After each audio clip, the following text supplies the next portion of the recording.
Përshëndetje miqtë e mi. Çdo ditë ne marrim dhjetra e qindra vendime që në një mënyrë ose në një tjetër ndikojnë jetën tonë. Por dekada të tëra, personazhi i historisë sonë të sotme merrte vendime të gabuara. Vendime këto që janë ndërlikuan jetën dhe i shkaktuan shumë dhimbje. Por më pas ajo mori një vendim që i ndryshoi gjithë rrjedhën e jetës së saj. Që nga ajo ditë kjo grua ka një këshillues që e udhëheq. Tani ajo merr vendimet e duhura, sepse zemra, mendja dhe jeta e saj u bën të lira nga prangat.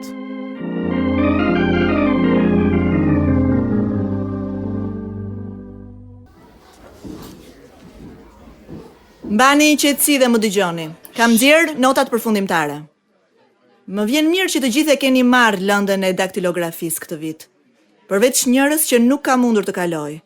Edhe ajo është ulur atje, në fund të klasës. Po ndihni të lirë nga prangat, radiodramatizimin e historive të vërteta njerëzore që përcjellin lajmin e mirë në botë. Këto histori janë prodhuar në Chicago nga Pacific Garden Mission dhe vinë për ju në gjuhën shqipe nga Radio 7 në Tiranë.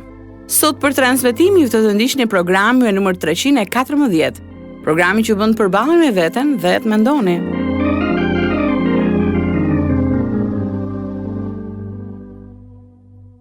Tili, është marrëzite e që është dorë nga shkolla pikërisht para diplomimit. Vetëm një vit të kam mbetur. Nuk dua t'ja di, babi. Kam ngelur në lëndën e daktilografisë, ndaj nuk kam për të kthyer më në shkollë. Po si është e mundur që ngele? E po unë nuk mësoj aq shpejt sa fëmijët e tjerë. Daktilografia nuk është shumë e rëndësishme. Tili, duhet të bëhesh e fortë. Unë nuk mund të bëhem e fortë pas asaj që bëri mësuesja. Ju tha të gjithëve që unë isha e vetmja që kisha ngelur. Më erdhi shumë turp. A nuk e kupton që për shkak të zemërimit tënd po edh tutje gjën më të çmuar? Ti nuk e kupton dot, babi. Nëse je aq i mars atë që është dorë nga shkolla ndërkohë që je shumë pranë diplomimit, atëherë do të duhet të gjesh një punë. Personazhi i historisë sonë të sotme ishte vetëm 17 vjeç kur hoqi dorë nga shkolla. Ajo ishte një ndër 7 fëmijët e një familje dhe nuk ndihej e dashur. Ajo mendonte se askush nuk e kuptonte. Kështu dyshimi dhe frika e shtyn në humnerën e madhe të dëshpërimit. Kjo është dëshmia e vërtetë e Matilda Wright, që tregon se si ajo gjeti paqen, dëshmi që vjen tek ju tani në Të lirë nga prangat.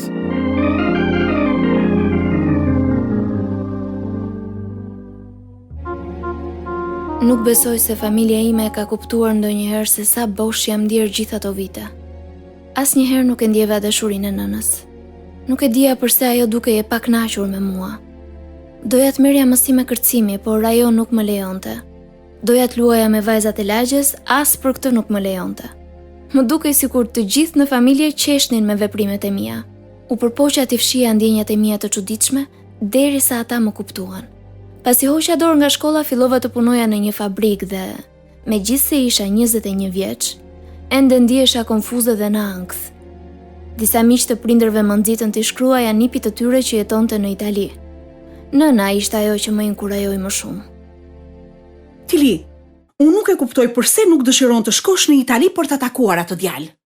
Mami, miqtë e tu duan vetëm që unë të martohem me të në mënyrë që ai të kthehet dhe të drejtojë biznesin e tyre. Po ç'të keqe ka këtu? Po sikur ai të mos jeti dashuruar me mua. Të paktën do të siguroj për ty. Mami, unë kam frikë të shkoj vetëm atje. Po ti sigur më the që 2 nga hallat e ti do të vinë me ty. E po unë dua që të vish edhe ti. Nuk kam përtikur, po nuk erdhe me mua. Mirë, bashk do të ikim. Ne qëndruam 1 muaj në Itali dhe unë rash në dashuri me atë njeri. Pasi u martuam, unë u ktheva në Amerikë, ndërsa ai qëndroi në Itali. 4 muaj më vonë u kthye. Dhe atëherë zbulova se ishte i dhënë pas alkoolit. Çdo natë ai pinte duke ma kthyer jetën në ferr. Kështu ju përgjërova nënës të më lejonte të kthehesha në shtëpi. Tili, ti ke vetëm 6 muaj që jeton me të dhe nuk je përpjekur fare që ta bësh këtë martesë të funksionojë. Po sigurisht që jam përpjekur, mami. Kurse ai nuk është përpjekur fare. Më ka mashtruar. Mos fol ashtu. Kjo është e vërteta. Ai u martua me mua që të mund të kthehej këtu dhe të bënte një jetë qefi. Çdo natë del për të pirë dhe ngacmon gratë e tjera. Po ti nuk e di këtë me siguri. E di që ç'ke me të, i kam provat. E po duhet ke diçka që ti mund ta bësh.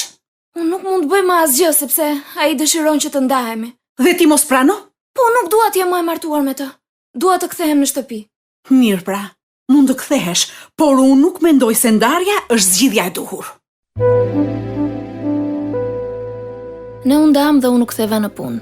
Më dukej sikur gjithnjë i bëja gjërat për të kënaqur të tjerët. Një vit më pas fillova të dilja me një burr tjetër, por ai vdiq gjatë një aksidenti në punë. E zemëruar me Perëndin që më mori dikë i cili kujdesej për mua, vendosa të bëhesha nën, në mënyrë që të kisha dikë për ta dashur. Bleva apartamentin tim dhe fillova të shoqërohesha me një vajzë në lagje.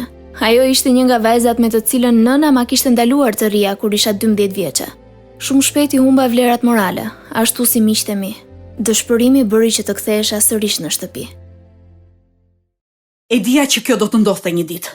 Në çfarë ti lashesh je futur tani? Mami, kam nevojë për ndihmë. Më duket sikur po çmendem. Nuk vazhdoj dot më kështu. Kështu si? Të thash pra, më duket sikur po çmendem dhe askush nuk më ndihmon. Më çothi një mjek, të lutem. Tek një psikiatër? Ti nuk je mirë, moj vajzë. E di. Prandaj kam nevojë të më ndihmosh. Ti nuk ke nevojë për ndihmë, zemër. Thjesht bëj gjërat në mënyrën e dur dhe mos e vrit mendjen. Mami, të lutem. Më dërgo në spital. Unë nuk vazhdoj dot më kështu.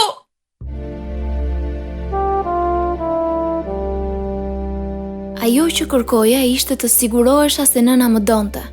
Ajo më çoi te mjeku pa dëshirë. Doktori tha se isha shtatzën. Ky lajm më gëzoi shumë sepse mendoja se një fëmijë do të mbushte boshllëkun e jetës time. Por pas lindjes së vajzës kalova kriza nervore dhe më bën elektroshok, duke qëndruar 6 javë e shtruar në psikiatri. Kur u shërova u ktheva në punë, por kjo gjë nuk ju pëlqeu prindërve. Tili, ti nuk mund të shkosh në punë edhe në të njëjtën kohë të kujdesesh për fëmijën. Po pse jo, babi? Do të kujdeset mami për vajzën kur të mos jem unë. Po pse nuk ja jep një çifti tjetër që ta birësojnë? Babi, si mund ta thuash një gjë të tillë? Ka shumë çifte që nuk mund të kenë fëmijë dhe mund të sigurojnë një vend të mirë vajzës. Po si t'ja jap të tjerëve ti me bikur, unë e dua kaq shumë. Babi ka të drejtë, Tili. Do të ishte mirë që një familje tjetër ta birësonte fëmijën. Tili, fëmijët kanë nevojë për një nënë edhe baba. As që bëhet fjalë. Pastaj unë mund të mos kem më fëmijë të tjerë në jetë. Fëmia nuk e mbushi boshllëkun që kisha në zemër. Më dukej sikur prindrit po ma merrnin dashurinë e vajzës, sepse gjatë gjithë kohës ajo qëndronte me ta. Nëpërmjet një vajze në punë njoha një burr dhe filluam të dilnim bashk. Çdo natë rija me të. Por një herë shkela një nga rregullat e prindërve. Ditën tjetër i matu kthye nga puna si i tërbuar. Nuk duhet ta kishe sjell këtu atë njeri. Më vjen keq, babi. Nuk doja ta bëja, por nuk ka për të ndodhur më. Sigurisht që nuk ka për të ndodhur. Megjithëse ti del çdo natë me të. Nuk e kuptoj, pse nuk martoheni? Sepse nuk më ka propozuar ende. E po sigurohu që ta bëj. Shumë shpejt ne u martuam dhe pa kaluar shumë kohë unë mbeta shtatzën. Edhe kur linda vajzën e dytë kalova një krizë nervore, kështu u shtrova në psikiatri edhe për 7 javë të tjera. Doktori më tha të ndiqja një procedurë kirurgjikale që të mos lindja më fëmijë në të ardhmen, sepse nuk do t'i mbjetoja dot një krizë tjetër nervore. Kështu pranova. Im shoq e birësoi vajzën e madhe, por karakteri i tij ndryshoi dhe ai u bë shumë i dhunshëm. Ne jetonim në të njëjtën lagje me prindrit e mi. Kështu shkova të bisedoja me nënën. Tili, duhet të përpiqesh që të shkosh mirë me bashkëshortin tënd. Unë jam përpjekur, mami, por ai tregohet i pamëshirshëm me vajzat. Thot se ato janë të bezdisshme. Mos më thuaj që abuzon me to. Sigurisht që jo, nuk do ta lejoja kurrë. Por në vend të tyre më rre mua. Të rre ty? Po. Po ai është dukur gjithmonë njëri i butë, moj. Para se të kthehet në shtëpi shkon të pi. Ulet lokaleve dhe dëgjon shokët që ankohen për gratë e tyre. Kur kthehet në shtëpi është gjithë nerva. Ai nuk ka asnjë të drejtë të vërdor mbi ty. Mami, të lutem, më lër të kthehem në shtëpi. Kam frikë prej ti. Unë dhe vajzat jetuam me prindrit e mi për disa kohë. Por më pas u shpërngulëm në një vend ku jetojnë ato familje që nuk kanë shumë të ardhura. Kisha 1 vit e gjysmë që isha ndër nga im shoq. Dhe gjatë asaj kohe isha bërë pjesë e një kulti fetar. Dikush atje më tha që t'i jepja tim shoqi një mundësi të dytë dhe ashtu bëra. Ne u shpërngulëm në Michigan dhe përdorëm kursimet e mia për të gjetur një vend ku të jetonim. Jetesa me të ishte më keq se më parë. U përpoqja ta fshija dhimbjen, por njerëzit në kishe vunëre. Tili, ka ndonjë gjë që nuk shkon? Nuk di çfarë të bëj më. Mos ka të bëj me bashkëshortin tënd. Po, me të ka të bëj. Ai jam mbath nga të gjitha përgjegjësitë që ka. Po ai punon apo jo? Punon, por më jep vetëm $12 për të përmbushur të gjitha nevojat që kemi. Po me $12 nuk mund të blesh asgjë. Ore, ne ham vetëm gjërat konservuara, ai nuk paguan faturat, ndaj as ushimin nuk mund ta ngrojmë. Po, kjo është e tmeshme, Tili. Ka nga alkooli, kthehet me humor aq të keq sa gjatë natës detyrohem të mbyllen brenda në dhomë me vajzat. Mbase është më mirë të kthehesh sërish tek prindërit e tu. Po unë nuk kam para për këtë. I kemi përdorur të gjitha kursimet e mia për të paguar shtëpinë ku po rrim. Mirë, do të paguajmë ne biletën e autobusit, madje do të çojmë edhe në stacion. Isha shumë mirënjohëse ndaj atyre njerëzve për ndihmën që më dhanë. Gjatë rrugës vendosa të shkoja në Reading të Pennsylvanisë ku i me motor jetonte me bashkëshortin e saj. Kunati i saj nuk ishte martuar asnjëherë dhe ne u bëm miq. Nevoja ime për dashuri ishte shumë e madhe dhe ne filluam të dilnim bashk. Shumë shpejt marrëdhënia jonë u bë serioze dhe motra erdhi që të flisnim për vendimin që ne kishim marrë. Tili, po si të shkon në mend të martohesh me të? Pse ne duhemi? Edhe unë tani jam ndar nga im shoq. Ai njeri është shumë i papjekur dhe nuk mund të kujdeset për një familje. Ai sillet shumë mirë me vajzat. Ky është problemi, ai vetë është fëmijë. Po mua më pëlqen kjo gjë tek ai. Tili, ai nuk ka një punë të mirë. Do ta gjej nëse nuk e ka. O ti nuk kupton. Problemet e tij do dalin edhe më në pa kur ai të përballet me përgjegjësinë e të kujdesurit për një familje. Atëherë ka për të qenë shumë vonë. Sa do doja ta kisha dëgjuar motrën. Pasi u martuam, përgjegjësia e familjes e bëri atë të dhunshëm. Njëherë ai hoqi rripin e pantallonave dhe më rrau në syt vajzave. Por unë isha e vendosur që ta bëja këtë martesë të funksiononte. Kështu i kërkova të shkonim në Alabama ku jetonte familja e tij. Atje ai u bë edhe më i keq. Shumë shpejt filloi të dilte me vajza të reja dhe na injoronte plotësisht. U dëshpërova shumë. Kur dhimbja u bë e padurueshme, mora vajzat dhe shkuam në Georgia ku jetuam në një rulot. Mendova se atje ishim të sigurta, por shumë shpejt ajo kohë paqeje do të shkatrojë nga vendimet e gabuara që do të merrja.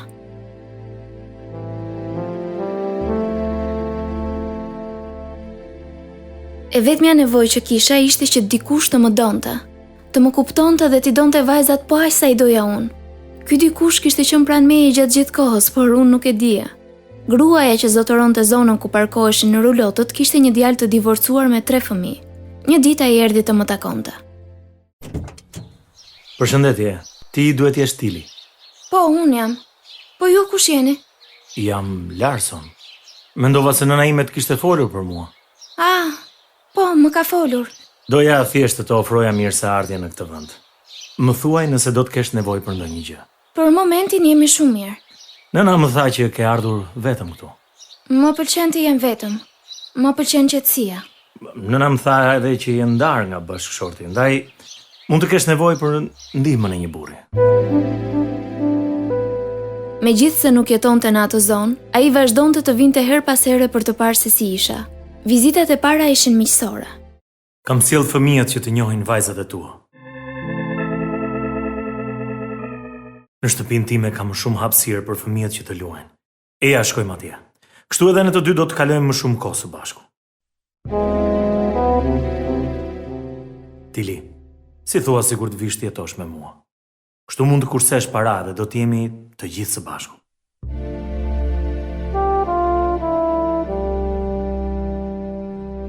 Të jetuarit me të ishte një vendim i gabuar. I doja vajzat e mia, por u tregova një grua do si do e cila i vendosi nevojat e saj para atyre të fëmijëve. Fëmijët e tij nuk kishin fare respekt për mua dhe vajzat e mia.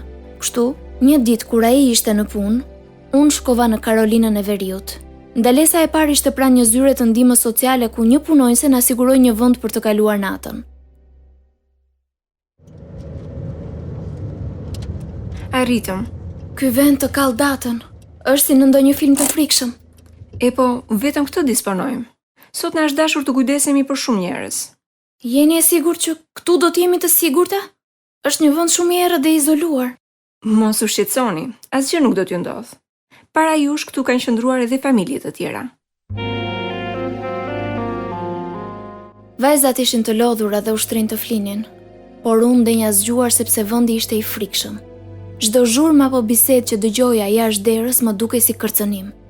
Mëngjesin tjetër nxitova për të takuar punonjësen sociale dhe i kërkova një vend tjetër. Nuk kemi asnjë vend tjetër ku mund të shkoni. Po kontrolloni një herë se kujt dihet. Unë nuk mund të qëndroj më në atë shtëpi. Ti mund të shkosh në një pension, por vajzat nuk mund të vinë me ty. do t'ju ndajmë. Vajza do t'i çojmë në një jetimore. Jo, ju lutem. Ne nuk kemi ndarë asnjëherë nga njëra tjetra. Në rregull, po ju leju të bëni 2 telefonata që të gjeni dikë për të qëndruar në shtëpinë e tij. Personi do t'i duhet paguaj tarifën e natës së shkuar. Ndryshe, gjërat do të bëhen sipas rregullave tona. Dhe vajza do të çohen në jetimore.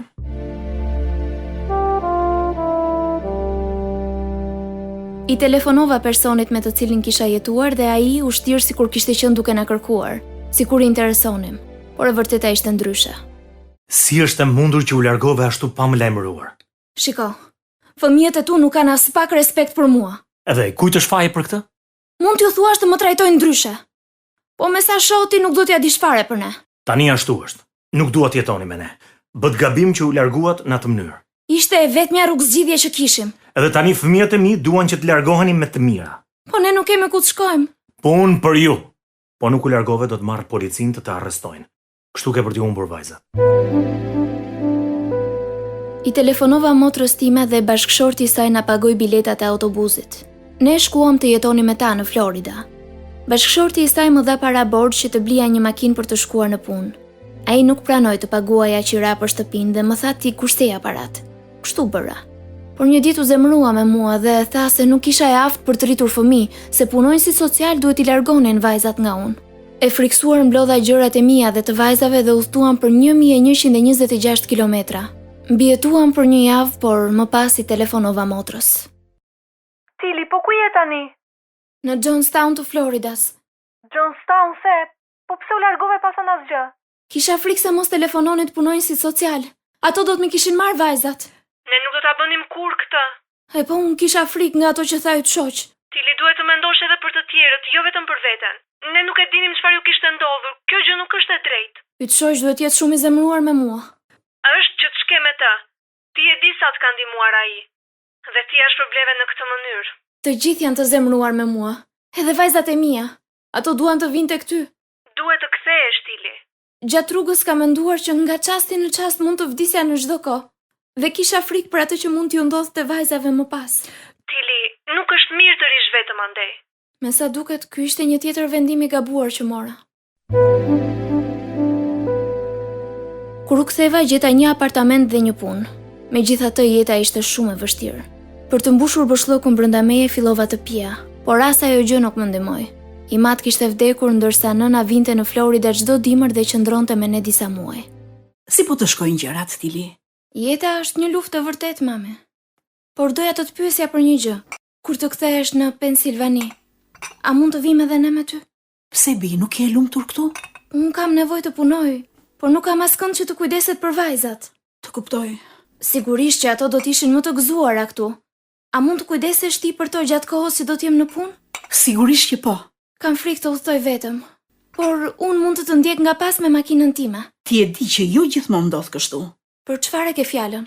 Nuk mund të lëvizësh për të ndryshuar jetën, zemër. Ndryshimi duhet të ndodhi nga brenda.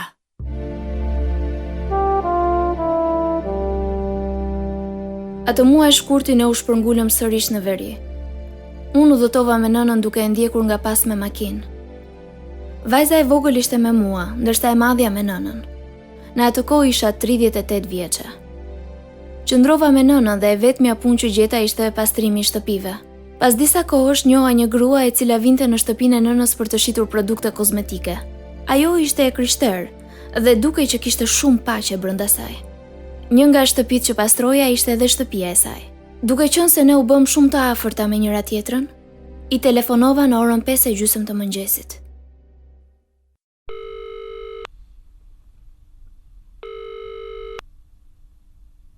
Alo? Elsi, jam Tili. Më vjen keq që po të telefonoj kaq herët. Mos u shqetëso, Tili. Kam sa që jam zgjuar. Unë të telefonova se ndihem e vetmuar dhe e dëshpëruar. Më vjen me të vërtet keq. Kam bërë shumë gabime. Kam marrë shumë vendime të gabuara. Zoti mund t'i rregullojë të gjitha nëse ti e lejon atë. Po ndihem shumë fajtore. Gjithë këto vite vajzat e mia kanë kaluar shumë dhimbje për shkakun tim. Por ti i do ato, Tili. E kam parë këtë. Ti i përpjekur për më të mirën. Sikur ta dije sa herë kanë vendosur në rrezik jetët e tyre. Zoti është kujdesur për ju. Unë gjithmonë kam kërkuar që dikush të më donte, por asnjëherë nuk ja kam dalë. Kam kërkuar gjithë këto vite, Edhe kam pasur shumë burra, po në vend të njerëzve duhet kisha kërkuar Perëndin. E po, para se të njohim Jezusin, ne jetojmë në errësirë, në kurthet e fajit dhe të mëkatit.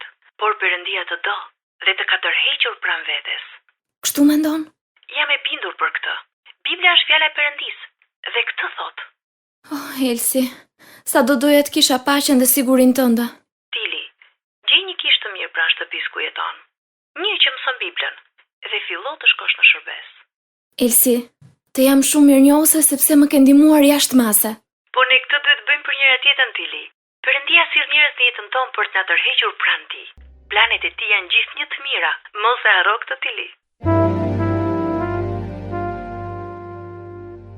Biseda me të ishte përballja e parë me të vërtetën biblike, por gjendja ime mendore ishte aq e rëndë sa ushtrova në spital për 2 javë. Në fundjavë, kur u ktheva në shtëpi, jeta më dukej ende e vështirë. Gjatë kësaj kohe vajza e madhe ishte 21 vjeçë. O mami, jam shumë e gëzuar që e kthyer në shtëpi. Vetëm për fundjavë, dotri. Dukesh në humor të mirë. Gjatë kohës që ti ishe në spital, unë u shpëtova. U shpëtove? Si u shpëtove? Duke ja dhënë jetën time Jezusit. Ky është shpëtimi. Po mami, ndryshe do të thotë të rilindesh. Të shkëlqejnë syt? Nuk të kam parë ndonjëherë kështu. Jezusi e ka vendosur këtë shkëlqim në sytë e mi. Nuk e njoh shumë këtë Perëndi, por e di që Jezusi shpëton dhe ai të do ty. Nuk e kisha menduar ndonjëherë këtë. Jo shumë njerëz mund ta kuptojnë, mami. Duhet pendohesh për mëkatet dhe ta vendosësh besimin tek Shpëtimtari. Unë këtë kam bërë. Vetëm kaq? Po, mami. Vetëm kaq. Kërkoj atij të të fal. Unë ndihem shumë ndryshe tani, mami. Kam paqe.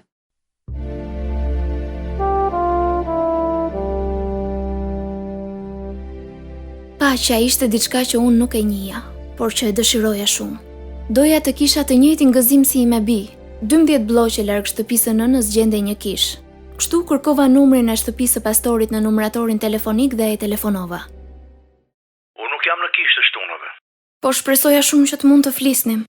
Ke nevojë për këshillim? Po, unë ndihem e humbur, e dëshpëruar. Kam qenë e shtruar edhe në spital për shkak të problemeve emocionale. E janë kishën tonë dhe do të takojmë. Atje mund edhe të flasim. Si thua?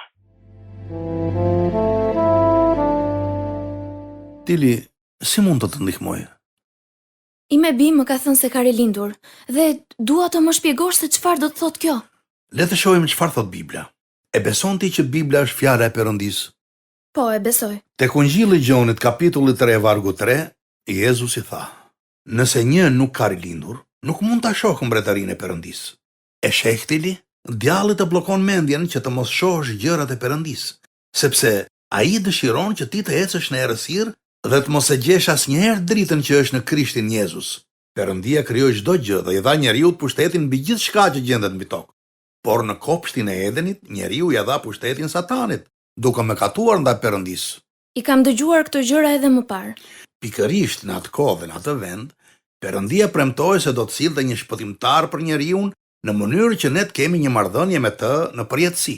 Prandaj priti një kohë të gjatë. Megjithatë, tek letra e Galatasve, kapitulli 4 thuhet: por kur u mbush koha, Perëndia dërgoi birin e tij të lindur prej një gruaje të nënshtruar ligjit, që të shpengonte ata që ishin nën ligj, që ne të fitonim birërinë. E kam pak të vështirë t'i kuptoj gjithë këto gjëra. Tili, Bibla thot, nuk ka asnjëri të drejtë, as edhe një. Ne të gjithë mëkatojmë. Ti e beson këtë? Sigurisht, madje unë ndihem fajtore. Mirë, në fakt ne të gjithë jemi fajtorë. Ky është i vetmi qëndrim që kemi për shkak të mëkateve tona, sepse paga e mëkatit është vdekja, por dhurata e Perëndisë është jeta e përjetshme në Jezus Krishtin, Zotin ton. Ky është lajmi i mirë. Perëndia na do aq shumë sa dërgoi birin e tij që të vdiste për mëkatet e njerëzimit. Ai mori vendin tonë në kryq. Tani ne mund të marrim faljen e Perëndisë. Për gjithçka? Po, për gjithçka. Dhe çfarë duhet bëj për të marrë këtë falje? Duhet pendohesh për mëkatet. Kërkoj Perëndisë të falë dhe të t'jap jetën e përjetshme, sepse Jezusi u sakrifikua për ty. Dorëzoja jetën tënde atij, sepse Jezusi është i vetmi që vdiq për ty. Kur u ktheva në shtëpi, u ula në kuzhinë dhe nisa të qaja për atë që Jezusi kishte bërë për mua. U pendova për mëkatet dhe i kërkova të më shpëtonte. Ai më pastroi. I kërkova të falur për çdo mëkat që më vinte në mendje. Më pas fillova të lexoja Biblën dhe fjalët ishin shumë të gjalla për mua. Mësova gjëra manitse që do të më ndihmonin të ndiqja drejtimin e duhur. Dhe ende po mësoj.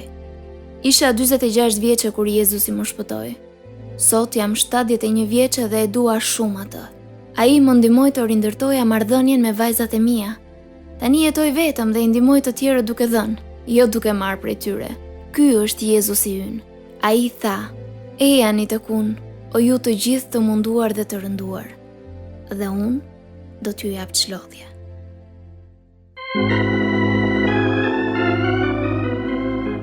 Dëgjues të dashur, kjo shlodhje dhe paqe mund bëhet e juaja gjithashtu. Ju duhet vetëm të ktheheni nga kjo botë dhe t'i drejtoheni shpëtimtarit që vdiq në vendin tuaj. Nuk duhen fjalë magjike për ta bërë këtë sepse Perëndia shikon zemrën. Nëse keni nevojë për ndihmë në marrjen e këtij vendimi jetë ndryshues, ju ftoj të na shkruani në Radio 7, Kutia Postare 2914 Tiranë, ose më na dërgoni një email në info@radiovit7.net.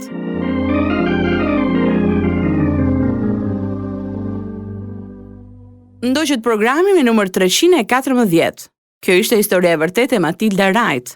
Të lirë nga pranga të prodhuar nga Pacific Garden Mission dhe u soll për ju në gjuhën shqipe nga Radio 7 në Tiranë, për të treguar nëpërmjet historive të vërteta, se nëse jeta juaj është bosh, ajo mund të mbushet derisa të derdhet.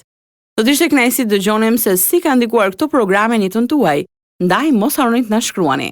Deri herë në ardhshme bashk, miru dëgjofshim.